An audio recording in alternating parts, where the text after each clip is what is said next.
Welcome to another edition of Morning Market Call. I'm your host, Rhett Weller, here today with Paul Bryan and Mike Carlsman. How you doing, guys? Good. Thanks for having us. Now, both of you had your internships this summer at Cisco Systems in San Jose, California. Cisco's in the news a lot this year. We'll talk about that a little bit. But first, tell me what you guys were working on this summer. Paul, let's start with you.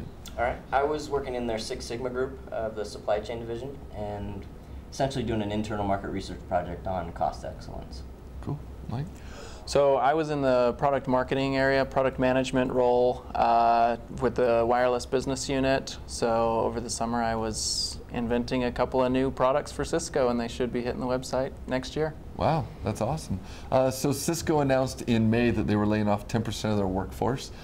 They said that they offered some early retirements to some folks and then did layoffs. How was the feeling, the mood at the company while you were there?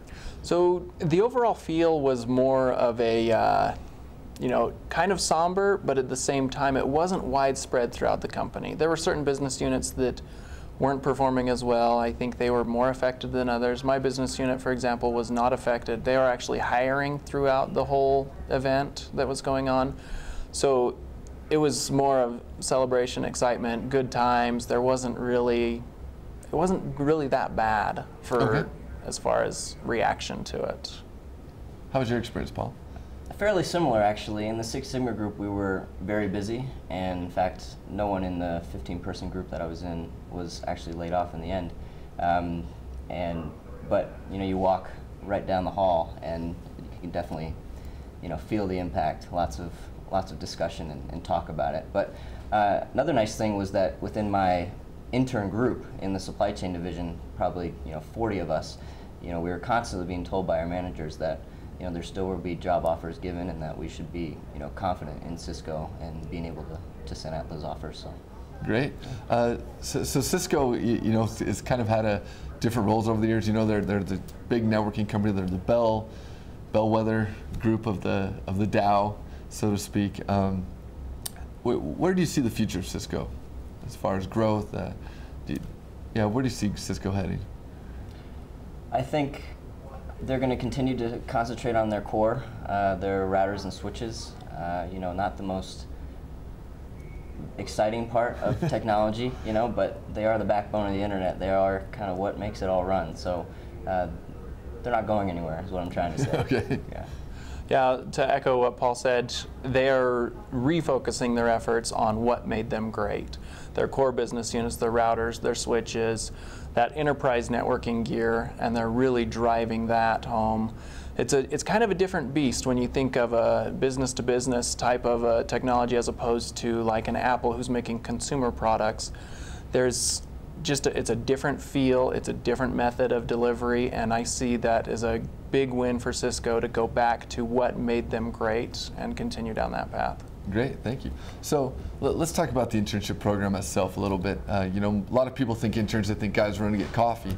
Obviously, you two describe your projects, and that's not getting, running to get coffee. How is their internship program structured? So mine was a little bit of a one-off from an internship program. I was part of the activities, but I wasn't part of the core internship group. I went out and networked my way into my position. They created an internship position for me, and then I had to work my way into the internship program from there.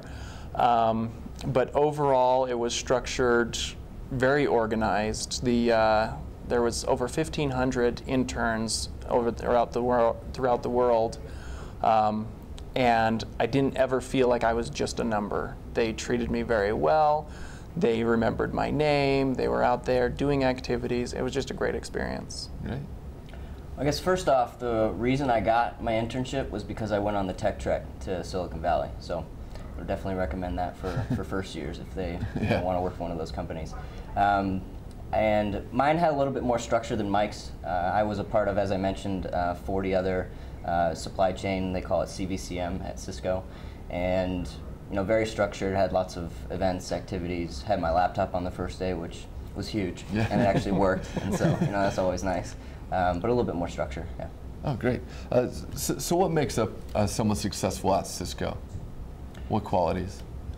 I think definitely with a big company, networking is huge. I mean, I was thrown into a group of, 15 people, and you have to branch out of that. You have to meet other people. You have to kind of, especially with only 3 months, at a company, kind of got to look around, see what's out there, see what type of, potential positions, products you want to work on, kind of really be, proactive in your search. And what's nice about at least the companies I work for, Cisco, definitely not left out of that, is that everybody's willing to help you. If you say you're interested in a certain product or service, they'll reach out and help you connect to the right people, and sit down with you, and even upper management. You can meet with executives and get to know it. So. Great. It sounds like some great access. Absolutely. Yeah, so same thing, the corporate navigation, I think, is one of the biggest skills to develop when you're looking at a larger corporation like Cisco.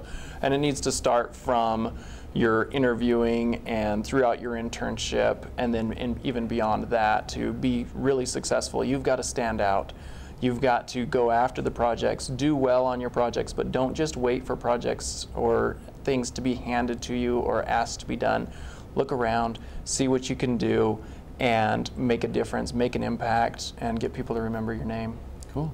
Thanks, guys. You talked a little bit about advice about getting an internship. Is there any other advice you would give to prospective students looking for an internship at Cisco?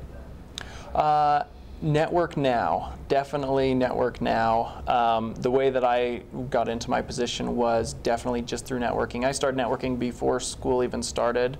Got some contacts within the company. And then during the tech trek, definitely recommend the tech trek for anybody looking for tech jobs or any jobs in Silicon Valley. Had my interviews during the tech trek and then received my offer a week later. But networking now is definitely a big key to that.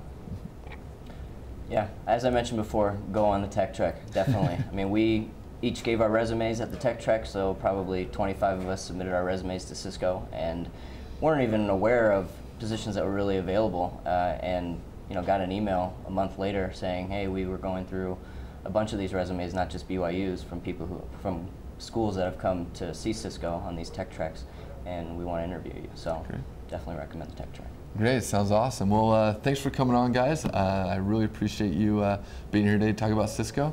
That's it for another edition of Morning Market Call. You can find us online at morningmarketcall.org or follow us on Twitter at MMCBYU.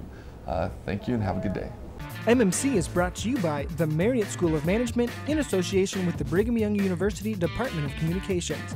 MMC is made possible by a generous donation from Larry Tasjan and Gary Williams, and is produced by Rhett Weller, Todd Castagna, Mason Chin, Joel Toby, and Sabrina Beck, with line producing by Beth and Brian Grimmett.